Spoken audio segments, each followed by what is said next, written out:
Good afternoon, everybody. My name is Inga Cotton. I'm the founder and executive director of San Antonio Charter Moms.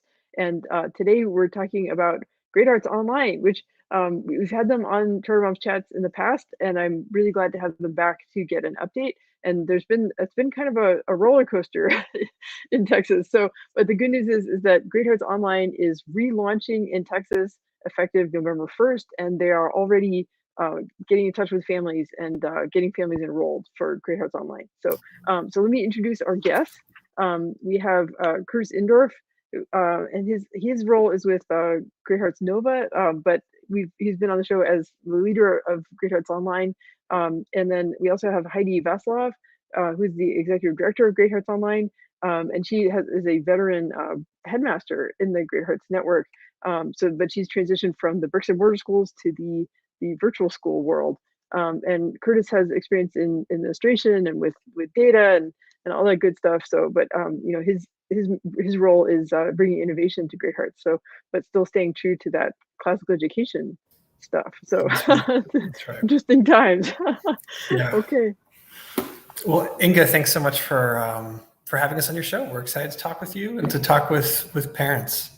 It's so good to see you again, Inga. Thank you so much.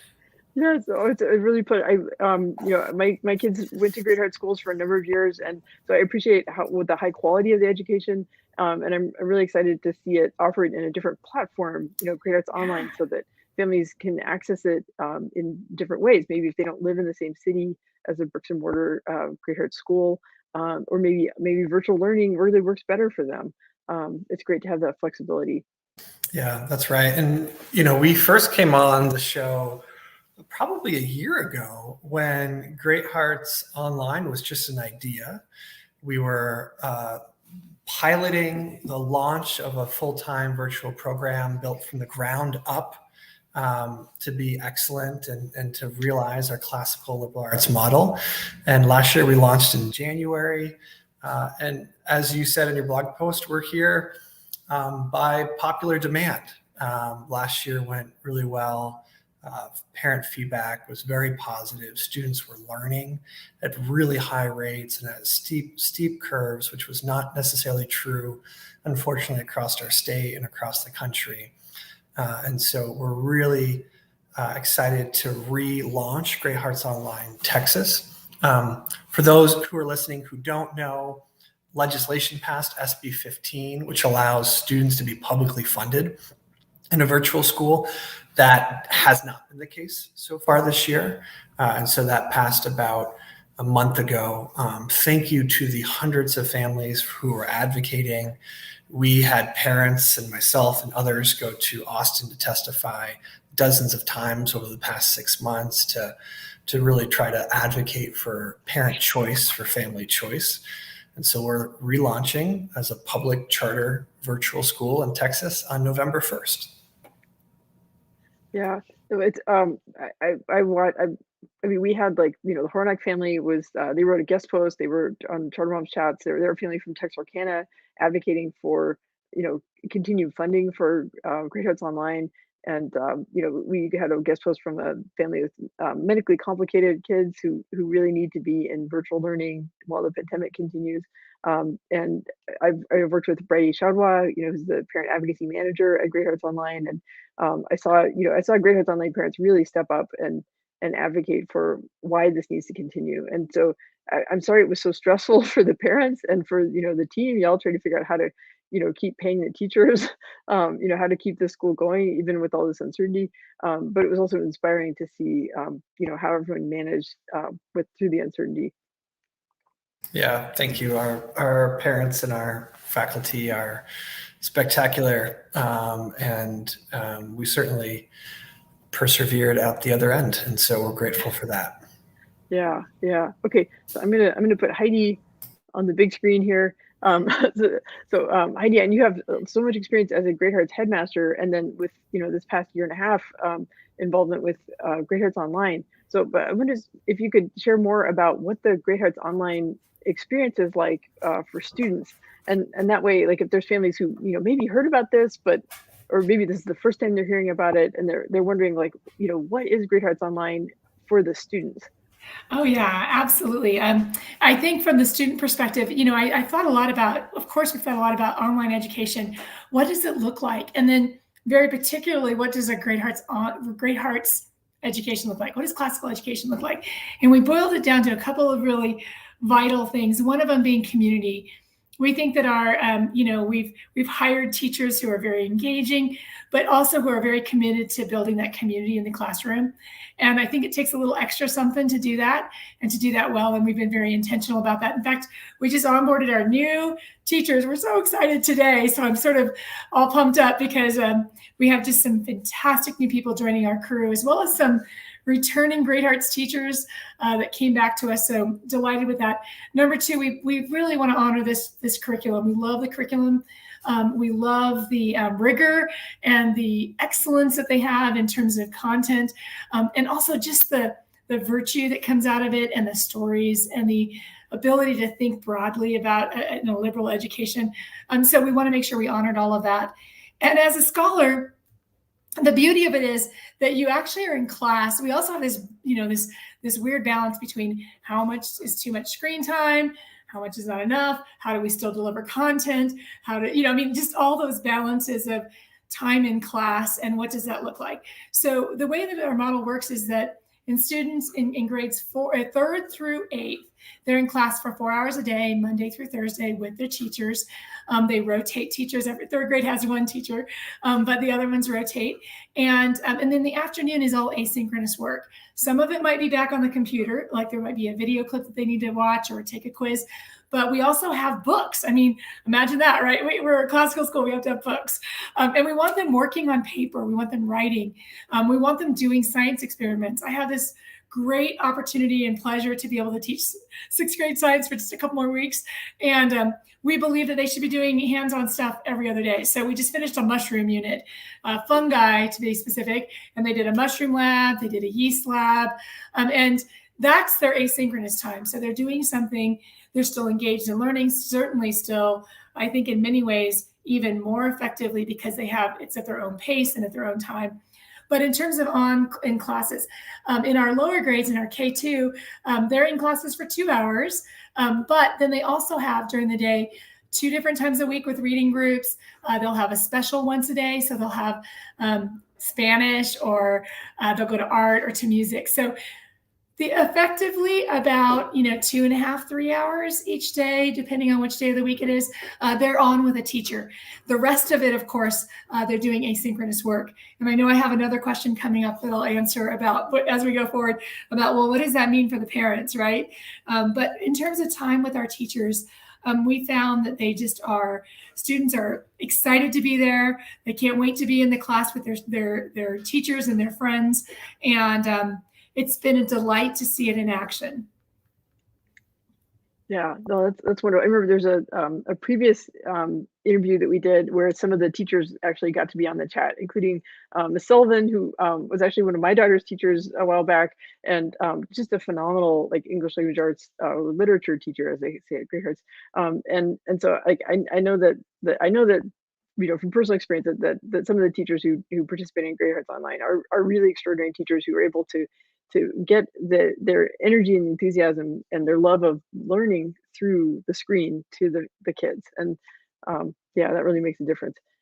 Okay, so on that note about teaching and classical education, I want to ask Kurtis to kind of explain how is it that Great Hearts is offering an online school when so much of the history of Great Hearts was built around things like Socratic seminars and, like Heidi mentioned, like paper books. And so it's this interesting transition, to classical education into this online world. Yeah, that's a great question, Inga. One thing that Heidi said and highlighted just now was, she said, we have an online school and Great Hearts, right? And so the key for us is we are not trying to just run an online school. We are running and building and designing a Great Hearts online school. For those of you who don't know, the mission, the core purpose of Great Hearts is to cultivate the hearts and minds of students in the pursuit of truth, goodness, and beauty. You hear that and you think, truth, goodness, and beauty, and cultivating hearts and minds, what does that mean? It is a dense idea, but one of the things that resonates deeply with me and with all of our parents is that our goal is student formation, academic, moral, aesthetic, deep student formation.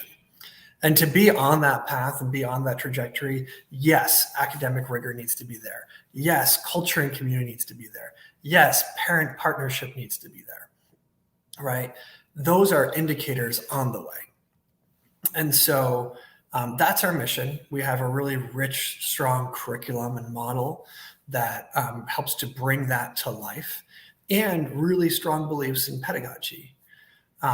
We believe and have found that we're able to do this online.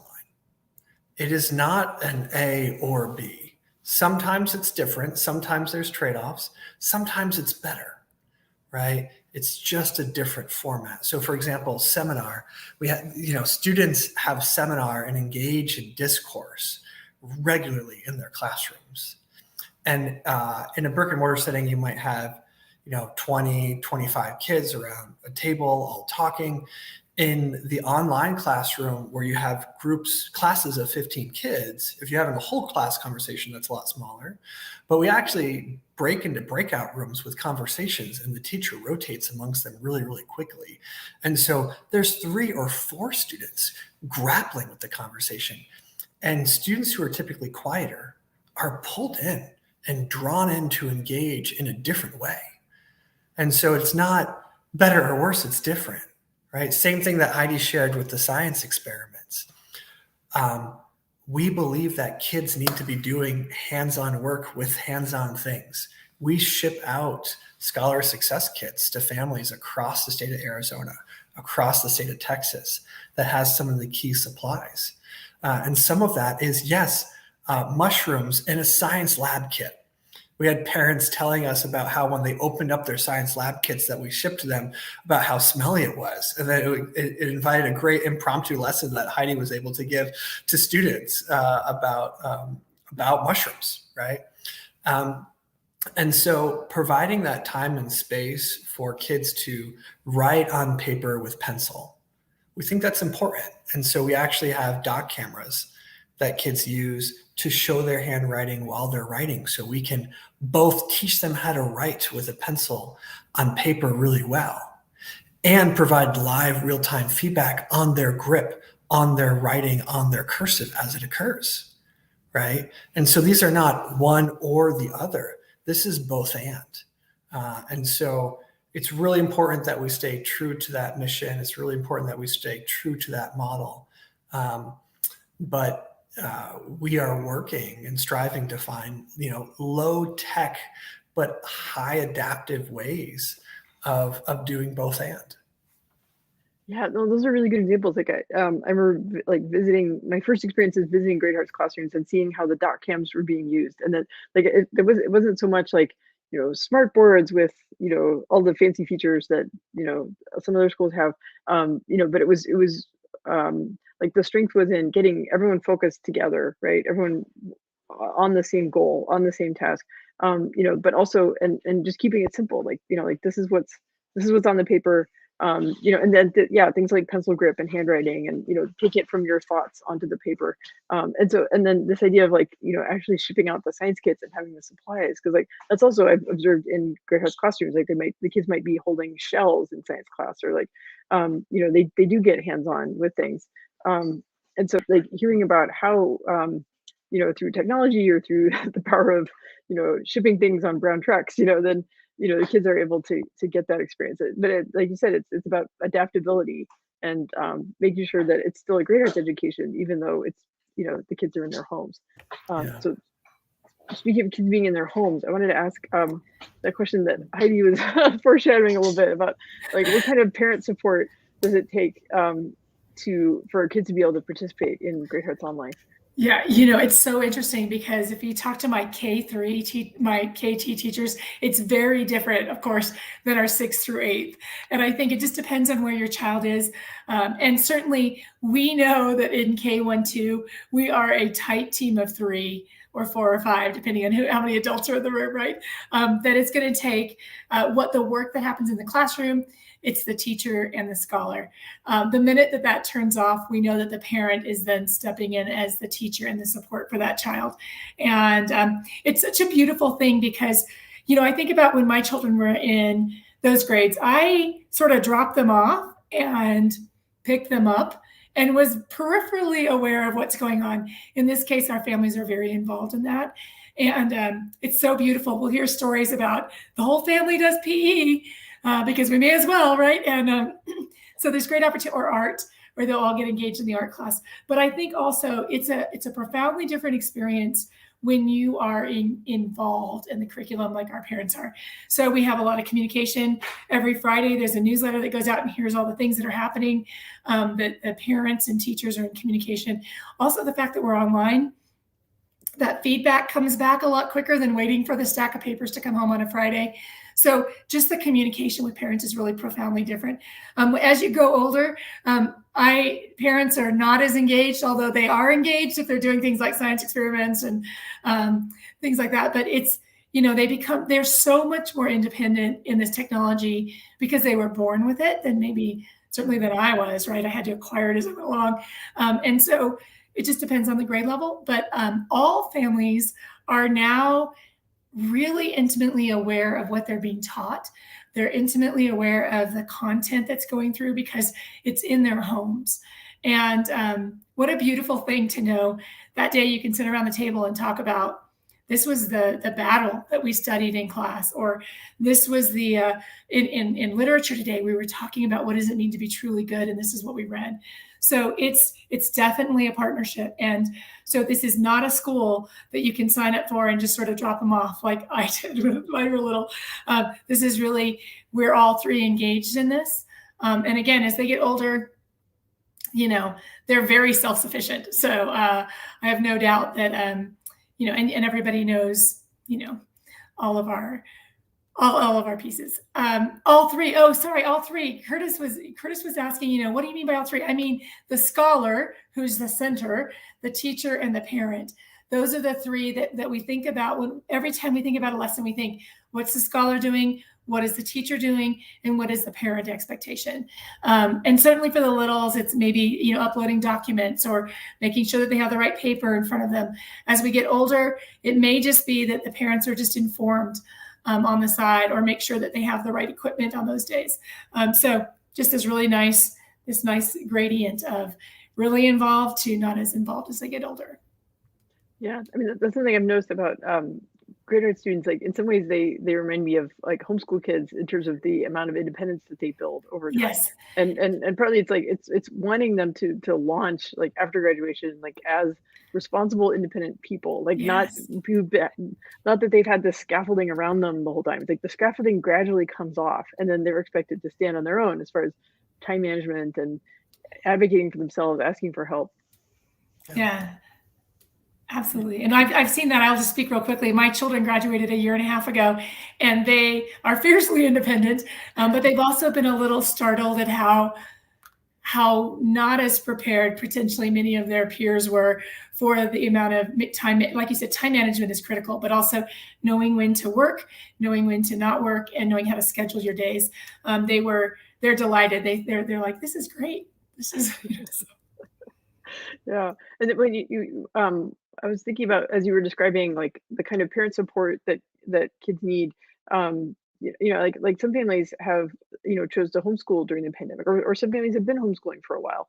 And I did it myself when my son was in first grade. But part of the challenge is this feeling of like, you're stepping out into this void and you don't know what kind of gaps there will be. You don't know how to choose curriculum.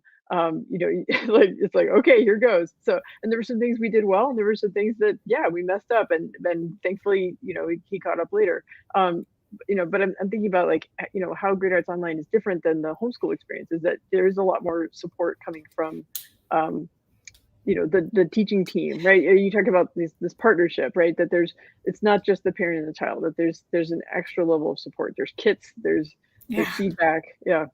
No, it's actually a beautiful model for homeschool, because you get this sort of like, these professionals or experts in the field that are engaging in this, and then the rest of it you get to do as a family. And I think it's a really nice blend. I wish that I'd had that opportunity when mine were little. So. Yeah.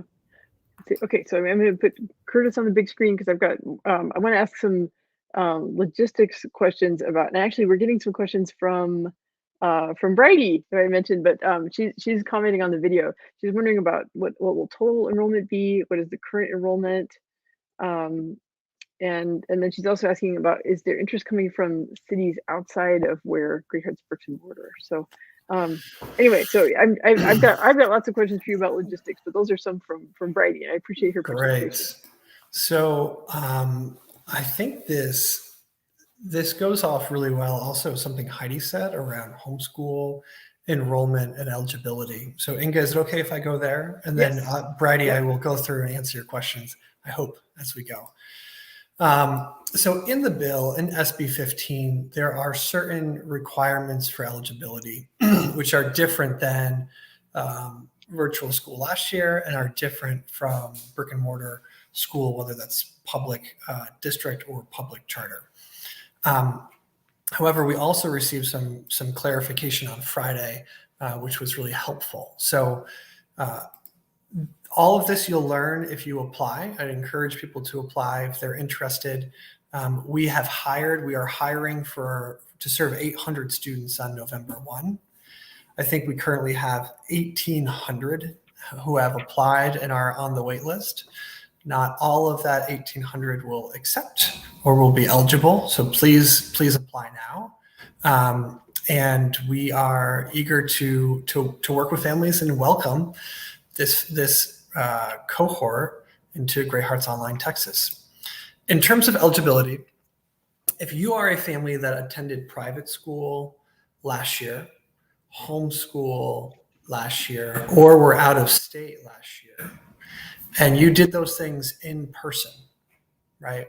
You homeschooled in person in your home, you went to a brick and mortar private school or out of state, you were in person for more than 50% of the time. There is no additional eligibility requirements, and you are eligible for public funding. That's actually a really big difference from how public funding happened last year, where previously private school families or previous homeschool families were not eligible for public funding. That's a really big deal. That's not the case anymore under SB 15. If you were in private homeschool or out of state last year and were in virtual for 50% or more of the year, then there are a number of additional requirements that need to be true. You have to have C's in your foundational courses, and you need to have been in attendance for at least 90% of the year. If you were in district school, a Texas public charter or a Texas public ISD last year, and were in brick and mortar for 50% or more, no other eligibility requirements.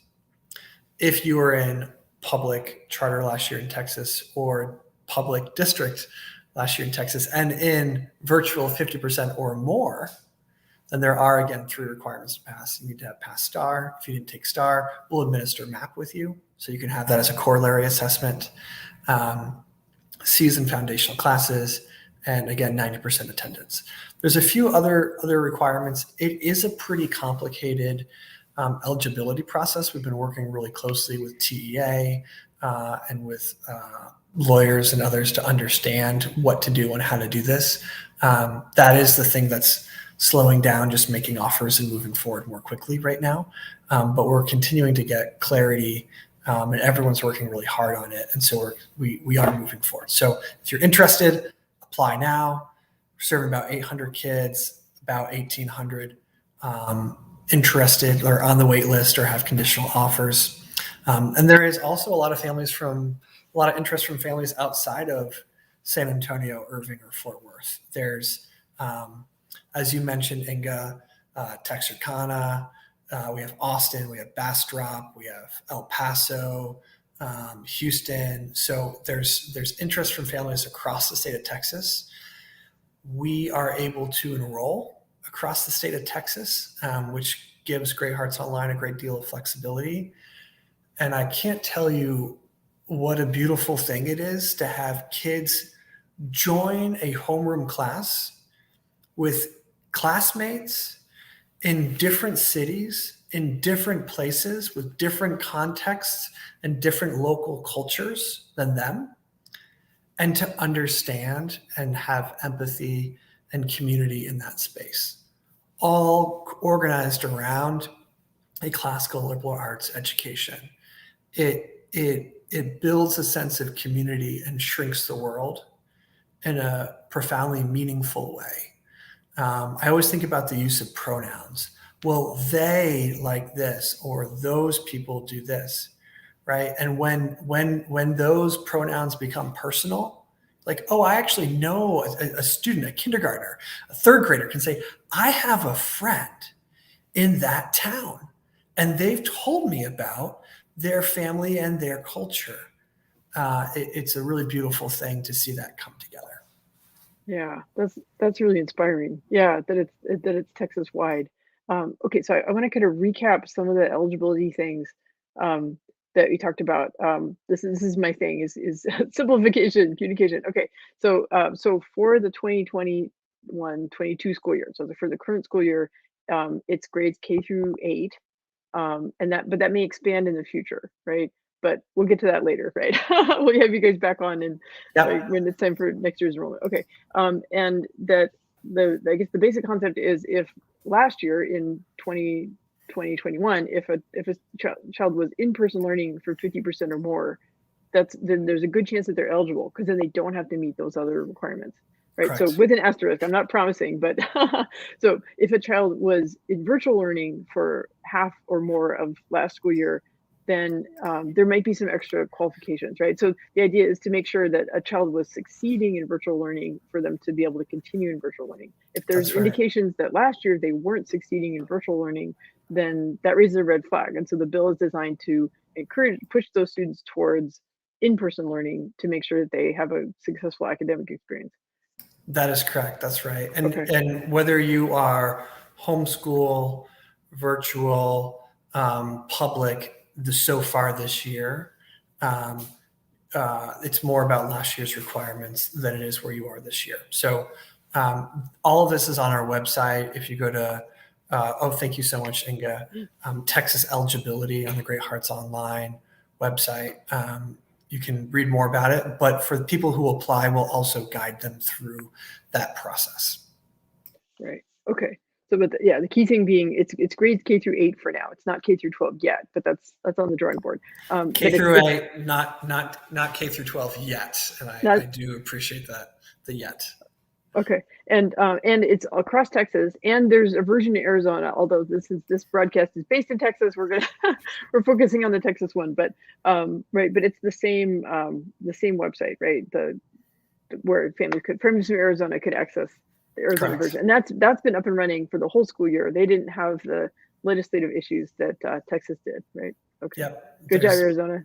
Yeah. Okay. All right. So that's, I guess if families have other questions about eligibility, then they should just, apply, get in touch with you guys, and you'll better work with them to verify that they can do it. Right. That's right. I definitely encourage people to apply now. We're also learning things. Rules are being written and clarified every day. So if you read through and think, I'm not eligible, but you really want to go, apply anyways, because things change and evolve as we're all learning more about how to interpret the bill. Yeah. Okay. So I want to send it back to Heidi to ask a question more about like the Great Arts Online. Like if you could share some success stories and or experiences that that kind of show the school culture. Like so I want families to not just I don't want to get stuck in like these legislative or these regulatory things. It's like it's like Kurtis said, like this idea of like students from all different parts of Texas being able to interact with each other, like teachers from all different places be able to interact online with these students. And I want to cast a vision of like how like what Great Arts Online can be. Not it's not just something that it was an emergency response. This is something that was on the drawing board for a long time, and this was just a catalyst to bring it to life. Yeah, I love that. And also, it is hard to imagine. You get into the classroom and you realize that these scholars are from all over. And so even in talking about something as easy as like weather, what's your weather like today? And everyone's like, look out the window. You're like, wait, wait. But they're so excited to share. It gives them that contextual place, that sense of where they are. Our teachers are from all over. I mean, we have them from Mexico City to Maine and Oregon, so all over. We had over 1,300 teachers apply for these jobs, so we were really excited about the ones we've chosen. We're really excited to bring them to the table. But I think for the students in particular, we do have events in some of our cities. Like, we had a day at the zoo where they're doing, come and be part of that. So if you live in San Antonio or if you live in Dallas, so there are things that they do together. We also know that students have connected because they're so good at that, right? And parents have gone on vacation and said, well, we had to go visit their best friend who lives in this place because they had met online, right? And in a safe way in the classroom. But it was so good because what we are is we are building those communities out. The other thing is there's a ton of informal community building that happens in this space. For example, our teachers have lunch bunches, and we were just talking today, as we were onboarding our new teachers, saying sometimes you have to go, okay, we love you, we're glad you're here, but now I have to actually go do another piece of work, because they come together and they want to talk and chat and share. We have themed things. They were studying Paul Bunyan at one point, and then they had a flapjack party where they all got together and made pancakes and wore flannels. There's just it's so amazing to think that that students can form those, but then we as adults too. I mean, our teaching teams, I would submit that our teaching teams are as strong, if not stronger than what they were in brick and mortar, because when we're here, we're intentional about our time, and we engage in that space. So lots of community building, lots of connections. They love to share their work. We did a cell, where they got to build 3D cells and label all those, and just the excitement around sharing that and getting to see what everybody else was doing and how much they celebrated for each other was just filled my heart. The other thing is scholars. It's surprising who does well in this environment, right? Assumptions could be made about maybe the really accelerated as scholar, maybe the one who's really struggling. And what we see is across the board, students are going to find their niche. It's beautiful to think that your child could work at their own pace, right? I mean, I know in classes, sometimes you're like, wow, that went way too fast, or I really needed a little bit more time. And this allows for that. It allows for students to explore. We had an assignment the other week that was pick one of these 4 things and research it, because you're not limited to what you have in your classroom, because the world is open for that. So I think that the pieces that have been surprising to me have been that so many different scholars, students of different walks, different places, have really are really thriving in this environment. And it also just, those kids that are a little quieter, it's a safe space to engage in. Those are a little chattier. I mute. No, I'm just kidding. But we give them outlets for where they can do that as well. Kurtis is underplaying the value of these groups. When you can break them into little groups in a classroom, it's too loud if you try to segment your space. And this way I can say, hey, let's go to breakout rooms. I want you guys to answer this one question, boom, go. And just the engagement, even a lot of our online tools where they can put virtual sticky notes up, and just all of those things that we're using, we pick very intentionally the tools, but I think it allows for student engagement to be really intense during the time that they're in. So I delighted in that. And I think it is a good fit. And like I said, sort of surprisingly, where we found students that really have thrived. And I just want to mention one thing about our children that are SPED, or, with any kind of, the one-on-one that they get with the teacher and the one-on-one that the parents get with the teacher. If you've ever had a resource teacher, you may meet with them maybe twice a year as a parent. In this case, they're having weekly or biweekly check-ins with that person. And they also see the work that's happening with their child, right? So there's this level of visibility into how they're learning, into their progress, that you just can't support in a brick and mortar, because you can't have parents coming to the front and coming, there's just that timing. So we've been really excited about those places of growth that we were sort of unexpected wins. Yeah, I want to echo what you're saying. Those are not necessarily things I would have predicted. I mean, Yeah. about yeah, and but as you explain it, it makes sense, and it's exciting that there's these sort of beneficial unintended consequences happening out of Yes. online learning and the way it brings people together. Yeah, Yeah, well, I love those it. are great examples. Okay, so that actually you mentioned about these community events and stuff, and that's actually a good lead into a question I wanted to send to Curtis, which is about the micro schools. And so that's something that was sort of in limbo in Texas because of the funding situation. But so, can you give us a status update on Great Hearts micro schools? Absolutely. So, because we have funding go through, we are going to be piloting Great Hearts Micro Schools in Texas this coming year. We have a Facebook page if you're interested and you want to learn more and hear more about Great Hearts Micro Schools. We are currently recruiting for founders. So this is a very different model. This is about a community leader, an education leader, an entrepreneur who wants to bring a Great Hearts Micro School, a small school model, 5 kids, could be 80 kids, to their community, right? Maybe you work at the YMCA.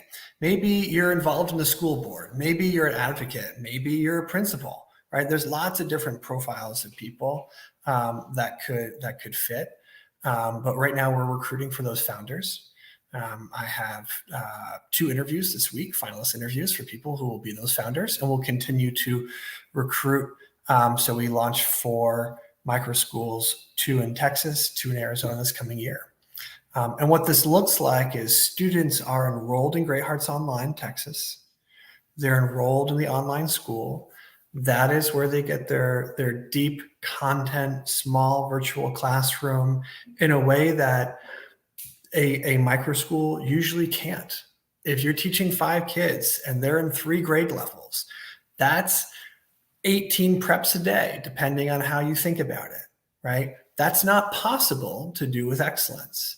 But by pairing an in-person community with a really rich and deep online program, you can do that, right? You can get the best of both worlds. And so we're really excited to pilot and to build them. So parents should reach out. If you want to be a founder, if you want to build one of these with us, reach out now.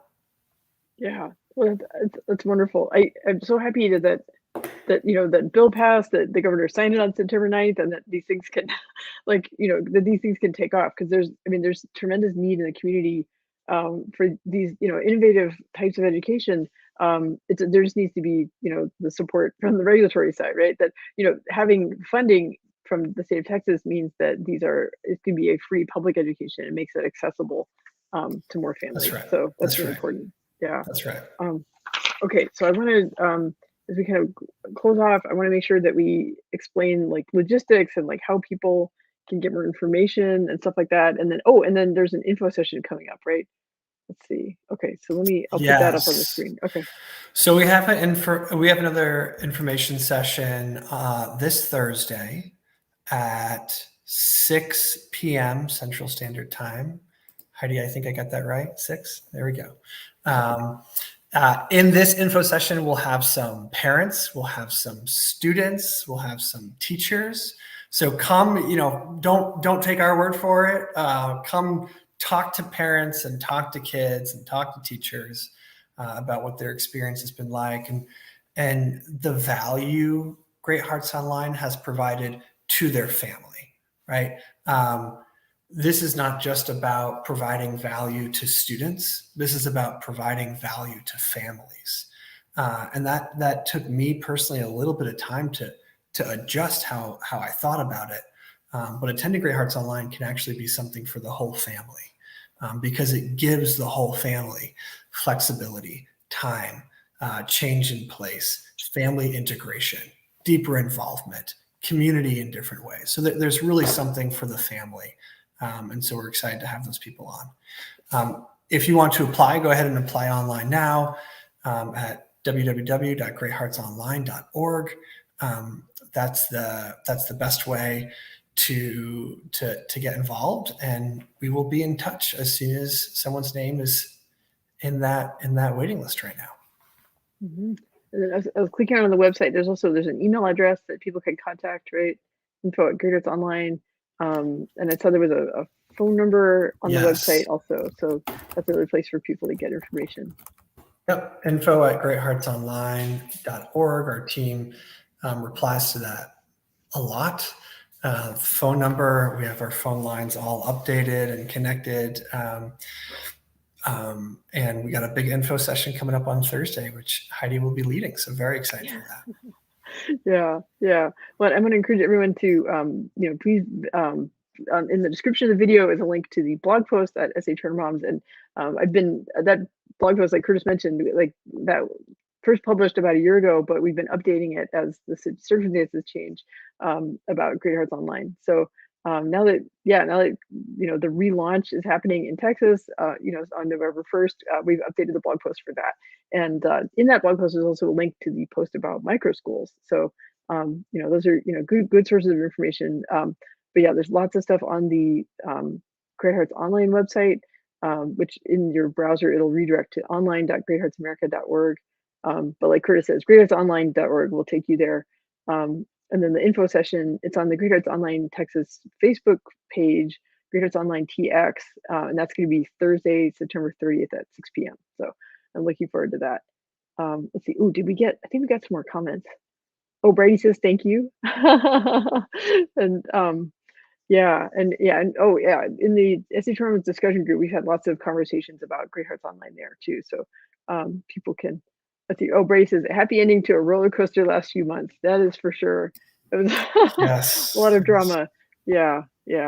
But I'm really happy that Great Hearts Online is it's here to stay, and it can continue to evolve and grow. Yeah. Well, thank you so much, Inga. Thanks for having us on and for talking with us since before this was real, when this was just an idea that we were talking about and exploring. And since then it's become real and running in 2 states and relaunching in Texas. So we're really excited for the path forward for Texas families. It's impacting hundreds of families, and that makes me so happy to hear that their family is able to exercise their choice and get classical education in an online school and form these communities. Yeah. Thank you so much, Inga. It was such a delight to see you again. Thank you, Heidi. Thank you, Kurtis. Okay, take care, y'all. Thank you. Bye.